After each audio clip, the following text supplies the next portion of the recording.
Okay, we continue our first section of statistical aspect of analysis.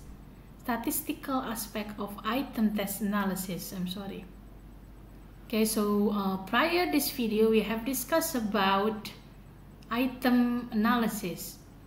Yeah, item analysis is done for objective tests such as for multiple choice items. And the next reliability analysis is test-retest reliability.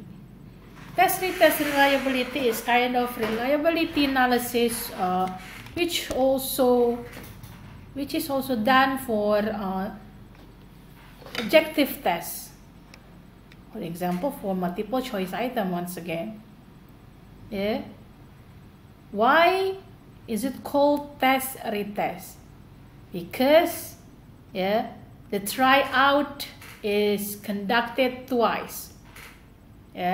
So after we design our test items, we try out our set of tests twice to the same group of students.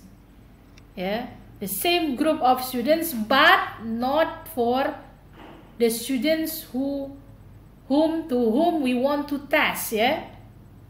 Jadi sekali lagi, ketika kita mau melakukan tryout, kita uji coba ibaratnya. Uji coba reliabilitas ini bukan dilakukan pada siswa yang mau kita teskan, bukan.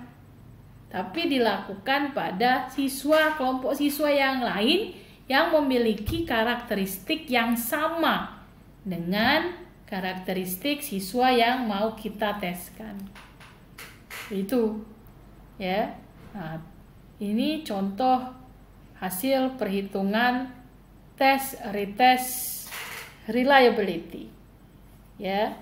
Jadi sekali lagi tryout-nya dilakukan 2 kali. We can see here ya. There are 2 different kinds of scores. So this is the first score, and these are the second scores. Ini skor untuk tryout pertama, ya, yang dikelompokkan menjadi dalam bentuk peringkat. Jadi dibuat dalam kategori ranking, ya. Jadi nilai-nilainya itu dirankingkan terlebih dahulu. Begitu juga untuk sesi tryout kedua. Jadi ini bukan skor nilainya, tapi rankingnya, urutan level nilainya. Jadi kita rankingkan dulu, ya. Kita rankingkan dulu, ya. Jadi kita rankingkan dulu untuk siswa yang sama. Jadi sebagai contoh ini ya, untuk siswa A, untuk sesi tes pertama dia nilainya paling besar, urutan 1 misalnya. Ya. Untuk sesi tes kedua, ya, tryout kedua, dia turun tapi sedikit ya. Urutan 3 misalnya. Ya. Untuk siswa B juga begitu, kita lihat. Untuk siswa C naik ya, tadinya dapat urutan 3, untuk sesi tes kedua dia naik sedikit berarti nilainya dan menjadi urutan kedua. Nah, setelah selesai kita rankingkan baik untuk sesi 1 dan sesi 2, kita hitunglah ya menggunakan rumus seperti ini, rank order correlation coefficient. Ya, jadi dihitung nilai korelasinya. Jadi hubungan kedekatan antara tryout pertama dengan tryout kedua. Itu di sini dilihat nilai R-nya didapat 0,836 gitu ya. 0,836 ini nilai R yang dianggap baik ya. Kenapa nilai R dianggap baik? Ya karena nilai R batasan yang dianggap baik itu minimal 0,7. Ya, jadi kalau dia di atas 0,7 maka nilai R-nya ya dianggap baik. Nah, di sini ada catatannya. When testes have the same rank, take an average of the ranks concerned and give each of them that average. Example, untuk yang to at rank 3 add 3 and 4 and divided by 2 ya. Jadi 3 dan 4 itu dibagi 2 ya.